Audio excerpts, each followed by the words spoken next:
네, 지금 계속해서 에베소서를 보고 있는데요.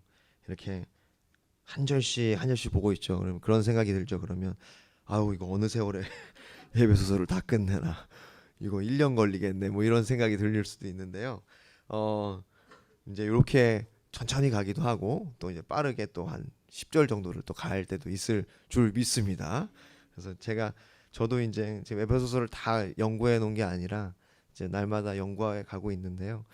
제가 이 특별히 1장 그때 말씀드렸듯이 3절부터 14절은요. 이게 다윗의 찬송시 그리고 한 소절 한 구절 한 구절이 정말 다윗이 정말 고민한 단어를 무엇을 선택할까를 고민한 그러한 구절이에요. 그래서 훅 넘기기에는 너무도 아쉽고 마틴 로이드 존스 책을 제가 많이 지금 참고하고 있는데 그 목사님은 그렇게 얘기해요. 그냥 넘기면 그것은 죄라고.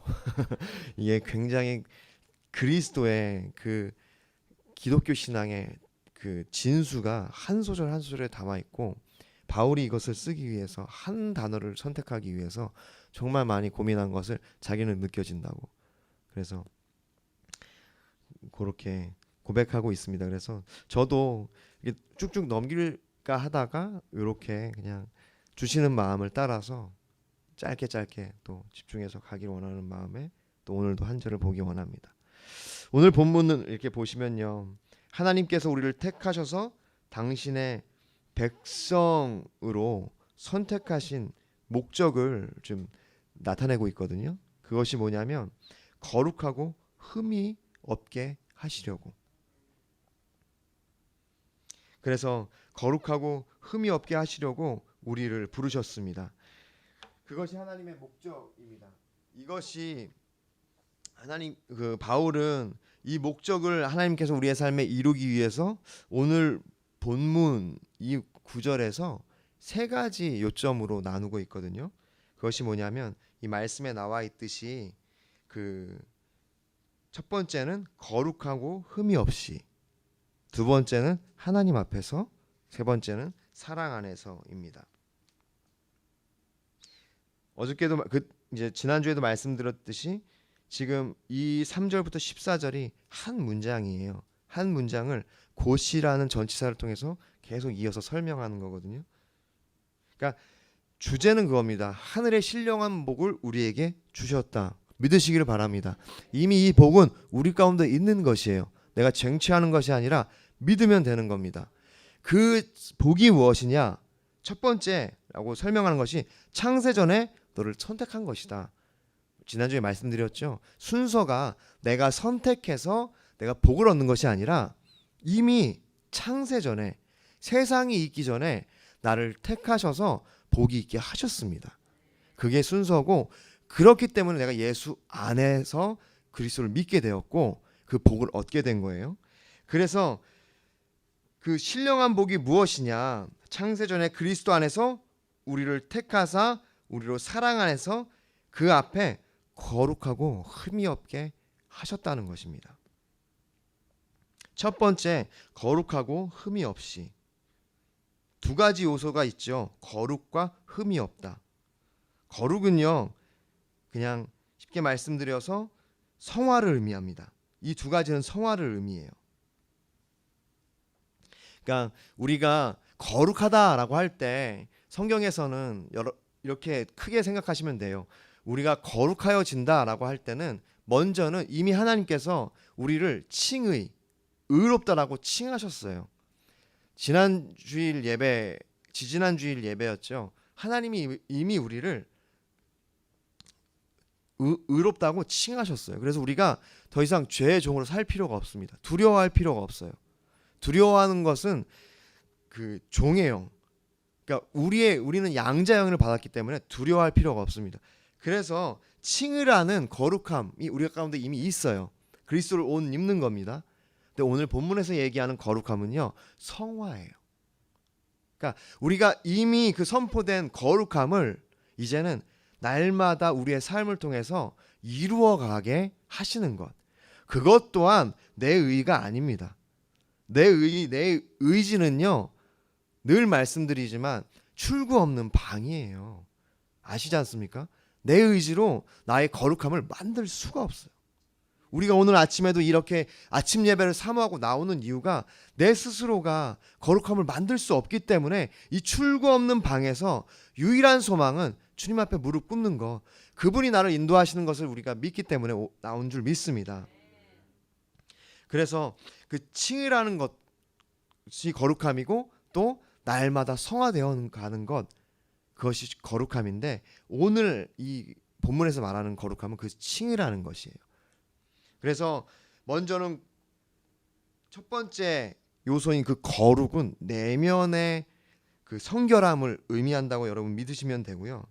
그리고 흠이 없다는 것은 외적인 그런 성결함을 뜻한다고 여러분 보시면 됩니다. 여러분 우리의 내면이 성결하면요 흠이 없게 되는 거예요. 우리의 삶에 그런 자연적으로 외적인 반응으로 나온다는 뜻입니다. 우리의 신앙의 순서는 언제나 태초에 주님이 나를 선택하신 것도 순서이지만 여러분 우리의 영혼에서 시작되는 것을 믿으시길 바랍니다. 우리의 복음이 내가 보고 내가 믿고 내 마음이 바뀌고 내 생각이 바뀌고 영혼이 바뀌는 게 아니에요. 성경은 그렇게 얘기하고 있지 않습니다. 성령에 의해서 내 영혼에 거듭남, 새로운 생명이 임하기 시작하고 내 그것을 경험하기 시작할 때 내 생각이 변하고 내 마음이 변하고 그리고 내 삶이 변하는 것입니다. 그것이 성경이 말씀하시는 우리의 성화의 방향인 줄 믿으시길 바랍니다. 그러니까 성화는 내가 의지적으로 뭘 결정하고 그렇게 되는 것이 아니에요. 하나님이 내 생각을 변화시키시고 내 영혼을 변화시키시고 그것이 자연적으로 내 삶에 나타나기 시작하는 것이 성화인 줄 믿으시길 바랍니다. 그래서 우리의 삶의 행동은요 결과물이에요. 열매입니다. 그리고 증거예요. 내가 믿음이 없는지 있는지를 내 삶이 증거하는 거예요. 우리가 예배 드려야 하는 이유, 아침마다 주님 앞에 무릎 꿇고 성경 앞으로 말씀 앞으로 나가야 되는 이유는요 그 말씀이 내 영혼을 변화시키고 그 영혼이 변화된 영혼이 내 생각과 내 마음을 변화시키고 내 행동을 변화시키기 때문입니다. 이것이 여러분 궁극적인 교회의 목적입니다. 에베소서 같은 말씀 5장 27절에 그렇게 말씀하고 있어요.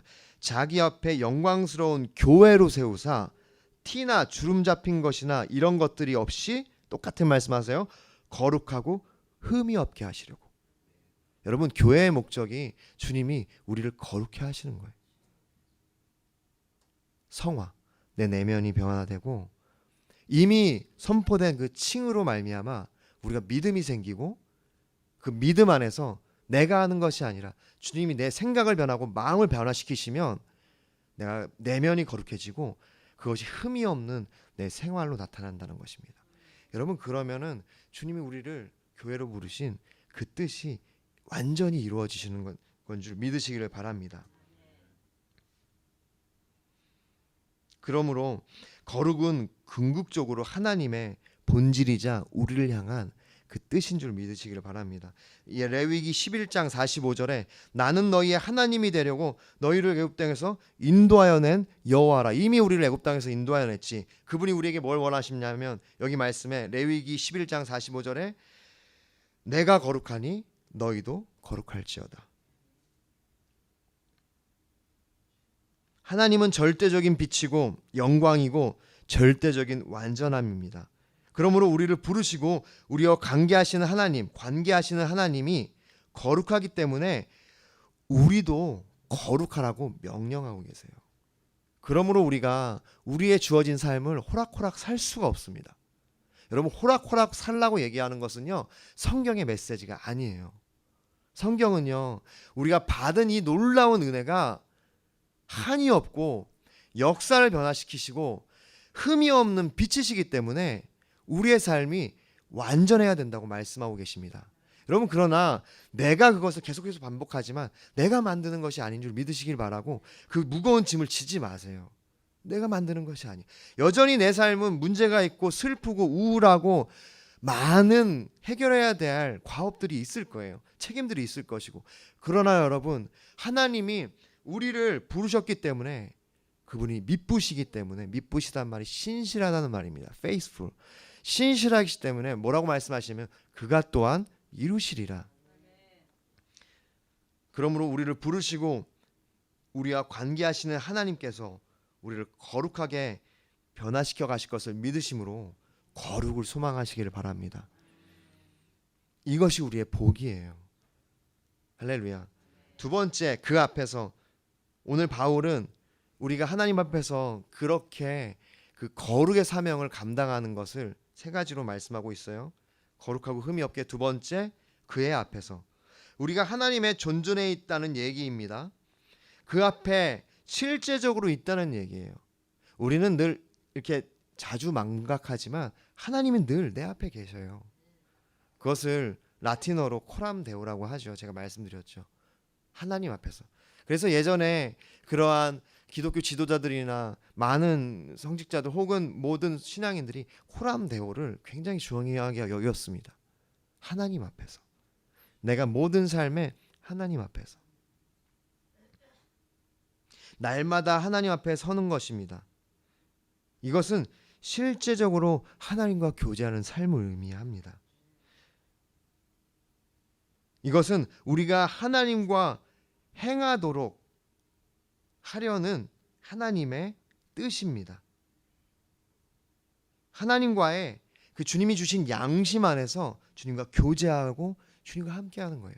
그래서 하나님과 동행하는 것, 그것이 바로 그의 앞에서. 미가서 6장 6절부터 8절에 보면 하나님께서 너희에게 원하시는 것이 무엇인지 이미 하나님 너희께서 말씀하시지 않았냐.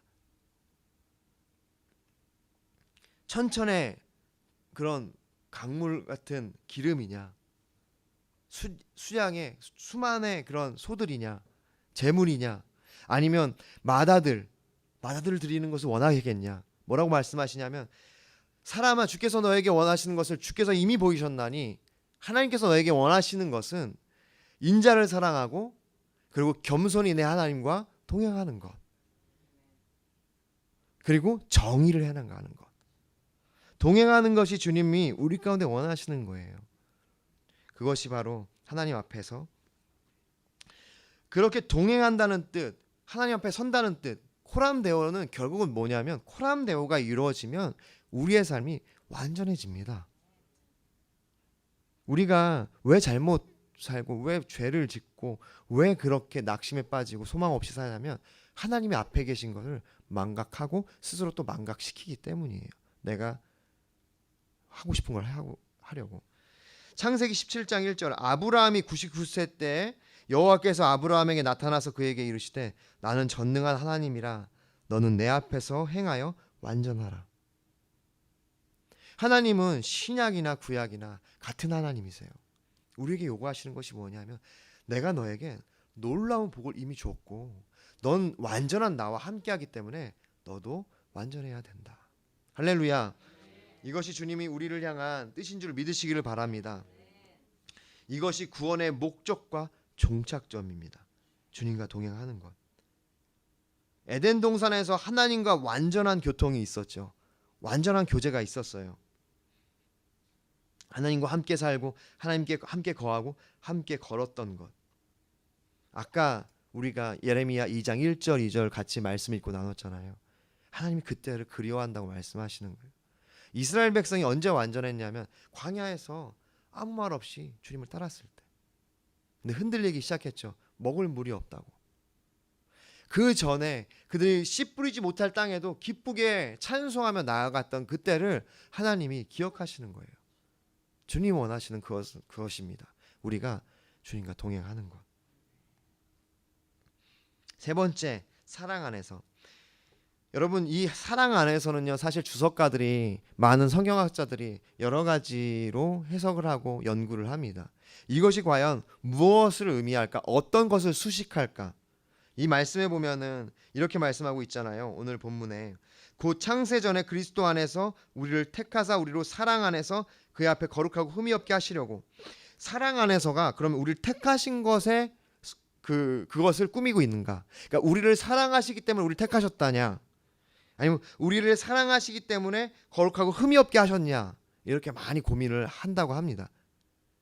그런데 우리가 더 깊이 들어가면 그것이 뭐냐면 여기서 말하는 이 사랑 안에서는요, 우리가 사랑 안에서, 우리가 하나님을 사랑하는 것, 사랑 안에서 그분을 섬기고 그분과 함께 할 수 있다는 것입니다. 사랑의 진수가 거룩입니다. 아까도 말씀드렸지, 마틴 로이드 존스가 그렇게 얘기를 해요. 사랑의 진수가 거룩이다. 우리의 삶에 거룩한 삶을 시작하고 또 완성하게 하는 것은요, 하나님의 사랑이에요. 우리의 의지와 우리의 다짐이 아닙니다. 오늘 여기까지 인도한 하나님의 사랑이 우리로 하여금 그렇게 거룩한 삶을 살게 하실 것입니다. 그러므로 거룩은 적극적이고 본질적으로 사랑하는 것의 문제예요. 다시 말씀드리면 우리가 거룩한 삶을 사는 것은요, 사랑 안에 있어야 되는데, 그것이 뭐냐면 내가 주님을 사랑하는 그 사랑 안에 있어야 된다는 것입니다.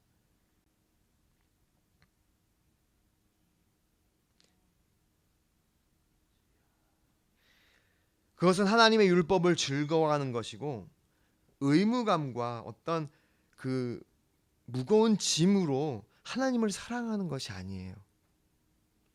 그것은 율법을 즐거워하고 그리스도와 함께하는 것을 정말 사랑하는 것.